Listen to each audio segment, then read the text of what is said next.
Hi everyone, this is Alex Sangha and welcome to my YouTube channel. I talk about spirituality, mental wellness, and identity, and I also talk about social issues because I am, after all, a social worker by profession. And today I'm going to talk about domestic violence, specifically in the Punjabi Sikh South Asian community. Domestic violence, as you know, is an issue in all communities, and it is unfortunate. It's not just women who are victims of this violence and abuse. Anyone who is powerless in our society, whether it is children or seniors or even pets, they can be a victim of physical abuse or neglect or abandonment. People in power in our society, in this case it is men who are physically stronger, who have the financial power, who have the resources, the status in the society, the freedom to do what they want. They are in a position, and the victims many times are the women. And I ask myself, why is domestic violence such a problem? Could be because of patriarchy. There's so many different reasons, but one of the reasons is that when a Punjabi Sikh woman is married, she leaves her home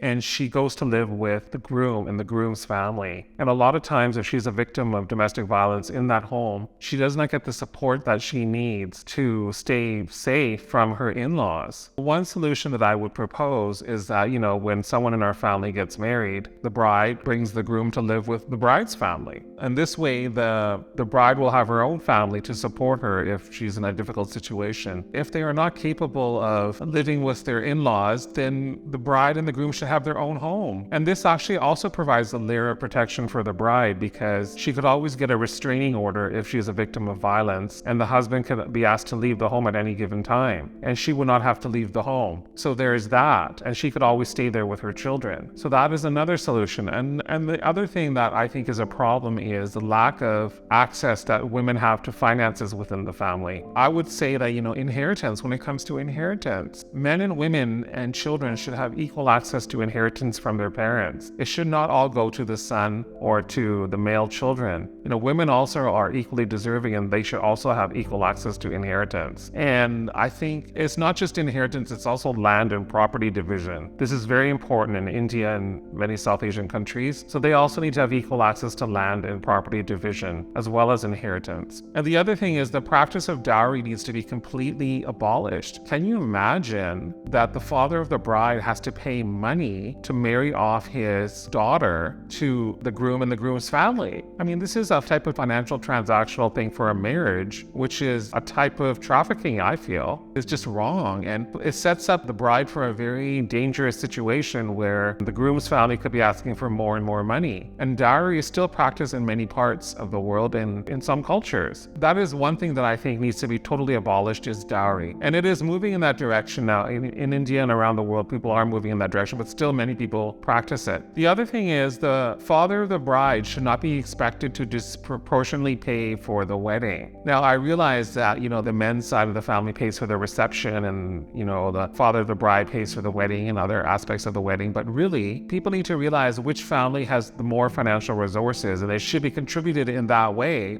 proportionately. Sometimes the bride side has more resources, and sometimes the groom side has more resources. So there should be no automatic expectation. It depends on that individual situation. What happens if the bride doesn't have a father or a mother and is raised by a single parent? How can you expect that family to pay equal resources or a higher share of the cost of the wedding? So that's another thing which puts a lot of women and brides at a disadvantage. We have to realize that a woman who's a victim of domestic violence could be someone's sister, someone's daughter, someone's mother, someone's grandmother, someone's aunt. This is a horrible thing that is happening. How can this be occurring, and how can we allow it to occur in our society? There have been some horrific cases of murder and violence and abuse against women in the Punjabi Sikh community here in Surrey, Metro Vancouver, and it is really a disgrace. It is a disgrace not only because in our scriptures as Sikhs, men and women are equal before the Creator, equal before God. It is a disgrace that someone with more dominance and power would use their power against a vulnerable person who is weaker than them. How much more shameful can you be? It's just so absolutely disgusting. So what I say is learn to love each other, learn to support the women in your life, learn to support the mothers and the wives and the sisters and the daughters. Let's raise our sons to respect women. Let's raise our sons to take care of each other and not harm each other. And that's all for today. Remember, if you just mentor one person in your life, then the entire world can be supported.